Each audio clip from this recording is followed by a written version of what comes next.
जय Hind. GK scanner के इस यूट्यूब चैनल में आपका स्वागत है। दोस्तों, अगर आप छत्तीसगढ़ शिक्षक पात्रता परीक्षा की तैयारी करना चाहते हैं तो ये वीडियो आपके लिए बहुत ही महत्वपूर्ण होने वाला है, क्योंकि आज के इस वीडियो में हम बात करने वाले हैं सीजी टेट 2019 के हल प्रश्न पत्र के पार्ट 2 के बारे में। इसके पहले हम लोगों ने बाल विकास के लगभग 30 प्रश्नों को हल कर लिए थे और आज का हमारा दूसरा पार्ट है हिंदी। इस वीडियो में हम पढ़ेंगे हिंदी के 30 प्रश्नों के बारे में। इसके पहले हम लोगों ने बाल विकास के 30 प्रश्न सॉल्व कर लिए थे। फिर आने वाले वीडियो में हम क्या पढ़ेंगे, गणित के 30 प्रश्न, पर्यावरण और अंग्रेजी के। ठीक है, तो चलिए इसको स्टार्ट करते हैं हम। तो सबसे पहले यहाँ पर देखो, पहला प्रश्न दिया गया है, स्कूल जाने से पहले बच्चे क्या सीख चुके होते हैं। ऑप्शन ए बोलना, ऑप्शन बी लिखना, ऑप्शन सी पढ़ना और ऑप्शन डी जो है उपयुक्त तीनों। ठीक है, तो स्कूल जाने से पहले बच्चे क्या सीख चुके होते हैं, बोलना। ठीक है, लिखना और पढ़ना तो बाद में सीखते हैं और इनमें से उपयुक्त तीनों बोला जा रहा है, लेकिन ऑप्शन इसमें क्या है, ऑप्शन ए इसका सही उत्तर है। ठीक है फ्रेंड, ये हो गया। अब हम बात करते हैं अगले प्रश्न की ओर चलते हैं। यहाँ पर देखो, तो अपवाद छोड़कर सभी बच्चों में के मस्तिष्क को भाषा अधिग्रहण डिवाइस एलईडी कहना उचित होगा। उपयुक्त कथन, ठीक है, सही है, आंशिक सही है, गलत है या आंशिक गलत है। ठीक है, तो यहाँ पर देखो बोला जा रहा है कि अपवाद छोड़कर सभी बच्चों के मस्तिष्क को, ठीक है, भाषा अधिग्रहण डिवाइस मतलब एलईडी। तो यहाँ पर जो है कथन कौन सा हो जाएगा, आंशिक जो है इसका सही नहीं है और गलत भी है और ये आंशिक गलत भी है। तो इसका जो मेन आंसर क्या है, ऑप्शन ए सही है। ठीक, अगला प्रश्न की ओर आगे बढ़ते हम। तो देखो, इसमें रमणीक का पर्याय नहीं है। तो ऑप्शन ए इसमें समीरन, ऑप्शन बी रम्य, ऑप्शन सी सुहाना और ऑप्शन डी जो है मनोहर। तो इसका जो पर्याय नहीं है कौन सा है, ऑप्शन ए, जो इसका समीरन जो है क्या है, इसका पर्याय नहीं है। बाकी जो रम्य, सुहाना और जो मनोहर क्या है, ये रमणीक का पर्याय है। ठीक है, अगले प्रश्न की ओर आगे बढ़ते हैं। तो क्वेश्चन नंबर 4 में क्या दिया है, देखो, उल्लंघन का संधि विच्छेद क्या है। ठीक है, तो ऑप्शन ए उतधन लंघन, ऑप्शन बी है उधन लंघन, ऑप्शन सी है उताधन लंघन और ऑप्शन डी है उतधन लंघन। ठीक है, तो इसका जो सही आंसर क्या है, ऑप्शन ए उद्धन लंघन इसका सही ऑप्शन है। ठीक है फ्रेंड, अब देखते हैं इसका क्वेश्चन नंबर 5। यहाँ पर देखो, बच्चा जन्म के बाद परिवार में जिस भाषा को सीखता है उसे क्या कहते हैं। ऑप्शन ए बोली, ऑप्शन बी मातृभाषा, ऑप्शन सी प्रादेशिक भाषा और ऑप्शन डी जो है राजभाषा। ठीक है, तो जन्म के बाद परिवार में मतलब जिस भाषा को सीखता है और स्वाभाविक सी बात है क्या है, मातृभाषा। ठीक है, तो इसका ऑप्शन कौन सा हो जाएगा, ऑप्शन बी इसका सही आंसर है। ठीक, अगले प्रश्न की ओर आगे बढ़ते हैं। शुक्र ग्रह को भोर का तारा और सांध्य का तारा भी कहा जाता है। ठीक है, अर्धग्रहण की दृष्टि से इन तीनों के प्रयोगों के अर्थ विभिन्न को किसी बच्चे को किस प्रकार समझाना उचित होगा। ठीक है, तो यहाँ पर बोला जा रहा है शुक्र ग्रह को भोर का तारा और सांध्य का तारा। तो इसे हमको क्या करना है, अर्थग्रहण की दृष्टि से तीनों के जो प्रयोग है उसको क्या करना है, हमको बच्चे को समझाना है। ठीक है, तो किस प्रकार से समझा सकते हैं, मात्रा और संदर्भ की दृष्टि से, मात्रा बोध की दृष्टि से, संदर्भ एवं बोध दोनों की दृष्टि से, या इनमें से कोई नहीं। ठीक है, तो इसका जो सही आंसर क्या है, मात्रा संदर्भ की दृष्टि से और मात्रा बोध की दृष्टि से हम दोनों तरीके से इसको क्या करते हैं, समझा सकते हैं। ठीक है, ऑप्शन सी इसका सही उत्तर है। अगले प्रश्न की ओर आगे बढ़ते हैं। तो देखो, मनुष्य को सदा मनुष्य ही होना चाहिए, यही उसका पहला कर्तव्य है और यही मनुष्यता है। अभाव के कष्ट और अपूर्णता की वेदना ने हमें मनुष्य बनाया है। जिसने कभी दुख का अनुभव नहीं किया वह कभी दूसरों के दुख नहीं समझ सकता, पर दुख कातरता एवं पर पीड़ा निवारण ही मनुष्यता की सर्वोत्तम एवं सर्वोच्च आस्था है।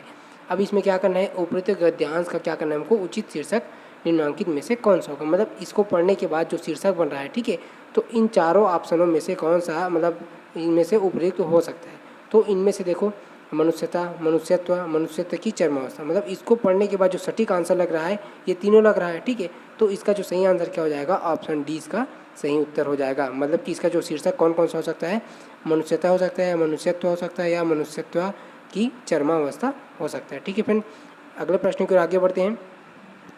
देखो, क्वेश्चन नंबर 8 में क्या दिया है, परात किस भाषा का शब्द है। तो परात किस भाषा का शब्द है, चीनी का, देशज, तुर्की, पुर्तगाली।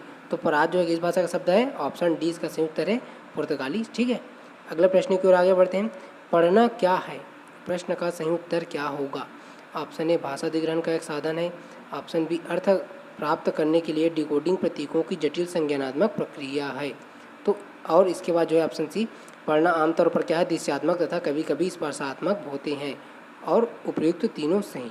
तो इसमें से जो ऑप्शन कौन सा है, ऑप्शन बी, ऑप्शन इसका जो है डी। मतलब कि देखो यहाँ पर बोला जा रहा है ना सही उत्तर, तो भाषा अधिग्रहण का एक साधन है तो राइट है, अर्थ प्राप्त ग्रहण करने के डिकोडिंग प्रतीक ये भी ठीक है, और इसमें ऑप्शन सी पढ़ना आमतौर पर क्या है, दिशात्मक तथा कभी कभी स्पर्शात्मक भी होते हैं।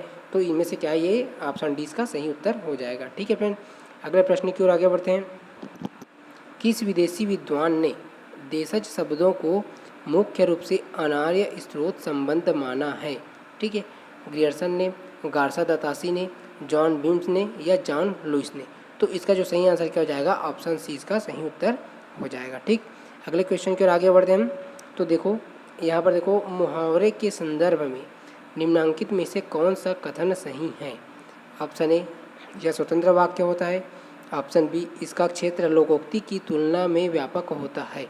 ऑप्शन सी, स्वतंत्र सामान्य मतलब सामान्यतः इसका संबंध किसी कथा अथवा चीर स्तर से होता है। और ऑप्शन डी इसमें क्या है, यह वाक्यांश होता है। तो मुहावरे के संदर्भ में क्या होता है कि कथन इनमें से ये स्वतंत्र वाक्य ये तो नहीं है, इसका क्षेत्र लोकोक्ति की तुलना में व्यापक ये भी सही नहीं है। तो और इसके बाद जो है सामान्यतः इसका संबंध किसी कथा, तो मुहावरे का संबंध जो है कोई कथा या चीर से सत्य होता ही नहीं है। तो इसमें जो ऑप्शन सटीक लग रहा है कौन सा है, ऑप्शन डी इसका सही उत्तर है। क्या जो यह वाक्यांश होता है। ठीक है, तो ये वाला ऑप्शन सही है, ऑप्शन डी। अब देखते हैं इसके बाद हम अगला क्वेश्चन नंबर 12। तो यहाँ पर देखो, पतंग शब्द का अनेकार्थक है। ऑप्शन ए चिट्ठी, ऑप्शन बी सूर्य, ऑप्शन सी चमक और ऑप्शन डी चेष्टा। तो इसका जो सही उत्तर क्या हो जाएगा, ऑप्शन बी इसका सही उत्तर हो जाएगा। ठीक है फ्रेंड्स, अगले प्रश्न की ओर आगे बढ़ते हैं। देखो, ओष्ठों की स्थिति के आधार पर स्वर के कितने भेद होते हैं?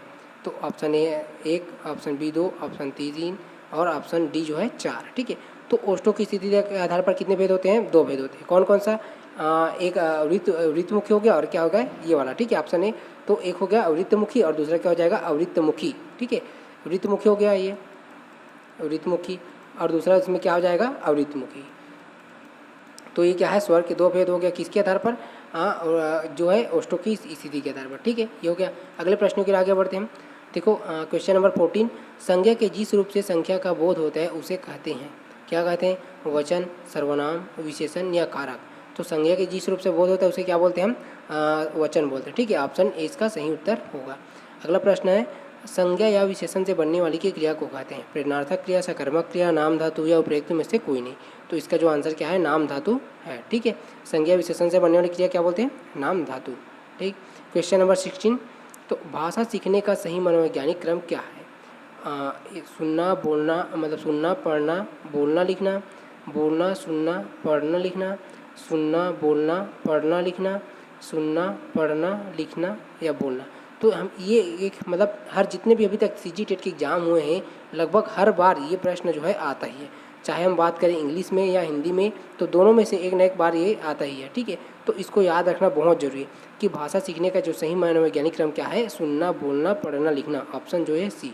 ठीक है, तो इसको याद रखने का एक सिंपल सा ट्रिक है, सुनना से हम क्या करते हैं एकदम तो एस, और इसको क्या बोलते हैं बी, और इसको क्या बोलते हैं पी, और इसको क्या बोलते हैं एल। तो ये क्या हो जाएगा, एस बी पी एल। ठीक है, इसको ऐसे याद रखोगे तो आसानी से याद हो जाएगा, एस बी पी एल। ठीक है, तो अगर इंग्लिश में इसका मीनिंग निकालते हो तो अलग हो जाएगा, हियर सुनना, हियरिंग, बोलना, स्पीकिंग, तो अलग अलग होता है। इसमें क्या करते हैं हम, इसलिए थोड़ा सा हिंदी का लॉजिक लगा के इसको एस बी पी एल ऐसे लगा देते हैं। ठीक है, तो ये आसानी से याद हो जाता है। अब हम अगले प्रश्न की ओर आगे बढ़ते हैं, क्वेश्चन नंबर 17।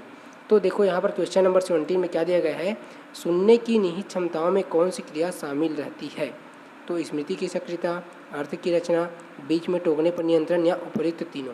तो देखो सुनने की निहित क्षमता में तो क्या स्मृति की सक्रियता भी आवश्यक है, अर्थ की रचना भी आवश्यक है और बीच में टोकने पर नियंत्रण भी क्या है, इसमें आवश्यकता है।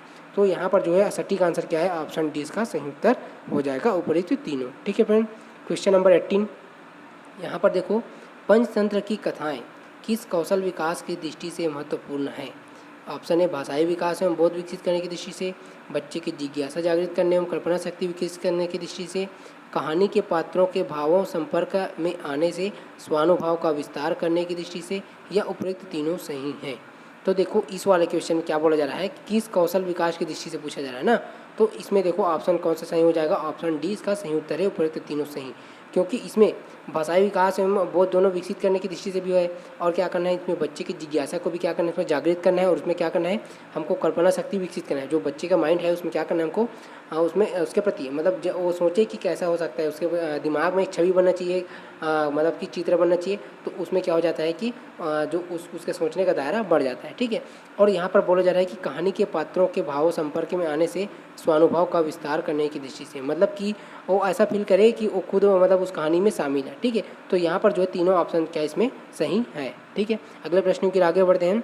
तो देखो, मेहनत करे कोई लाभ कोई और उठाए, भावार्थ को बताने वाली लोकोक्ति कौन सी है। ठीक है। तो इसको हमको क्या करना है, इस वाले में देखो ये 4 ऑप्शन दिए हैं, इनमें से कौन सा इसमें से जो लोकोक्ति है उसमें सटीक बैठता है।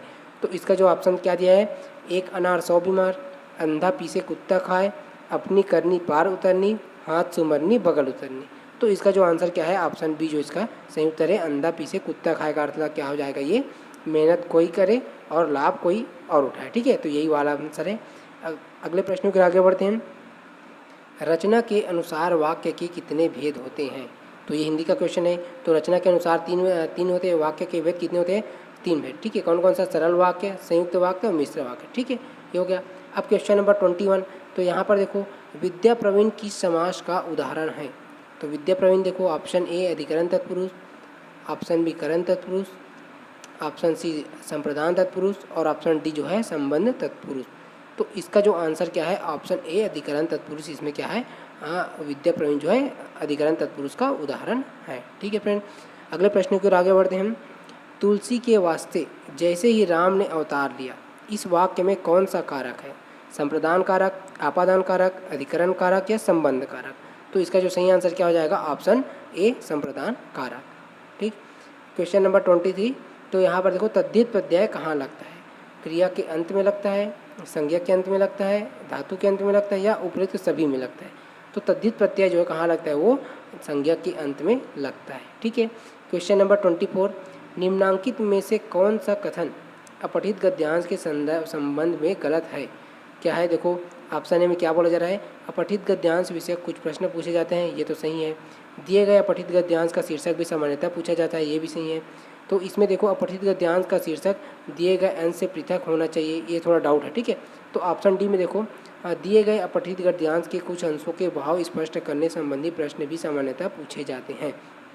देखो क्या होता है कि जब भी कोई अपठित गद्यांश मतलब पूछा जाता है, ठीक है, तो उसमें क्या होता है कि अपठित गद्यांश से कुछ विषय प्रश्न पूछे जाते हैं, तो स्वाभाविक बात है। ठीक है। तो उसमें से कोई प्रश्न आता ही है, तो यहाँ पर पहला आंसर क्या हो जाएगा, ये सटीक। ठीक है, राय सही है। उसके बाद देखो, दिए गए अपठित गद्यांश का शीर्षक भी सामान्यतः पूछा जाता है। कई बार इसमें पूछा जाता है कि जो अपठित गद्यांश दिया रहता है उसमें पूछा जाता है कि उपयुक्त अपठित गद्यांश का शीर्षक क्या है करके, तो ये भी आंसर सही है। अब इस वाले में देखते हैं, दिए गए अपठित गद्यांश के कुछ अंशों के भाव स्पष्ट करने संबंधी प्रश्न भी सामान्यतः, तो इसमें प्रश्न भी पूछा जा सकता है। ठीक है, ये भी सही है।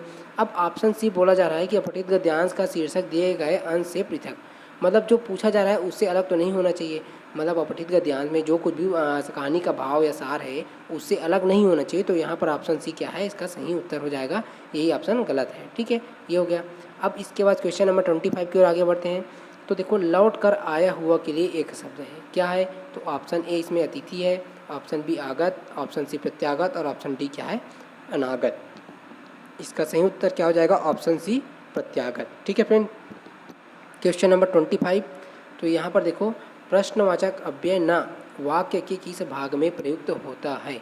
तो वाक्य के आरंभ में, वाक्य के मध्य में, वाक्य के अंत में या उपयुक्त तीनों। तो प्रश्नवाचक अव्यय न वाक्य किसके, वाक्य के अंत में। ठीक है, ये हो गया। अब क्वेश्चन नंबर 27। तो यहाँ पर देखो, निम्नलिखित वाक्यों में भाववाचक संज्ञा है। पश्चिम बंगाल एक सुंदर राज्य है, छोटा नागपुर में लोहे का भंडार है, और कमरे में 4 खिड़कियाँ हैं, भवन की सजावट क्या है, अच्छी है। तो देखो ये वाला कौन सा है कि इसमें देखो निम्नलिखित वाक्यों में से ऑप्शन इसका कौन सा सही हो जाएगा, फिर ऑप्शन डी, इसका भाववाचक संज्ञा पूछा जा रहा है, ये हो गया। अब हम बात करते हैं क्वेश्चन नंबर 28 की तरफ चलते हैं। तो यहाँ पर देखो, संपूर्ण प्रजा अब शांतिपूर्वक एक दूसरे से व्यवहार करती है और जाति द्वेष क्रमशः घटता जाता है, और यह वाक्य निम्नलिखित में से किस प्रकार का है। तो ये वाला वाक्य कौन सा है, ऑप्शन ए साधारण वाक्य, ऑप्शन बी मिश्र वाक्य, ऑप्शन सी संयुक्त वाक्य और ऑप्शन डी जो है इनमें से कोई नहीं। इसका जो सही आंसर क्या हो जाएगा, ऑप्शन सी संयुक्त वाक्य। ठीक है फ्रेंड्स। अगले क्वेश्चन की ओर चलते हैं। Question number 29। पठन सीखना एक इंटरेक्टिव मतलब अन्योन्याश्रित प्रक्रिया है, क्योंकि इसमें शामिल है, क्या शामिल है, केवल सामग्री के स्रोत शामिल होते हैं, कई तरह के लोग व सामग्री के स्रोत शामिल होते हैं, केवल कई तरह के लोग शामिल होते हैं, या इनमें से कोई नहीं। पठन सीखना क्या है, अन्योन्याश्रित, मतलब इसका जो सही आंसर क्या हो जाएगा, ऑप्शन बी इसका सही उत्तर है।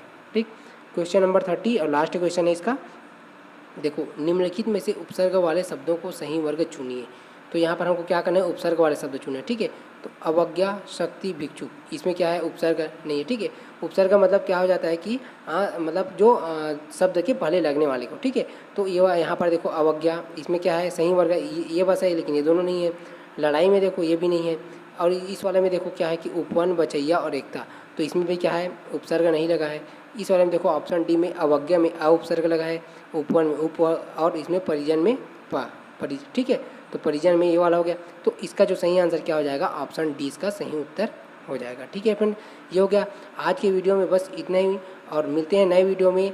तब तक के लिए जय हिंद, नमस्कार, जय हिंद।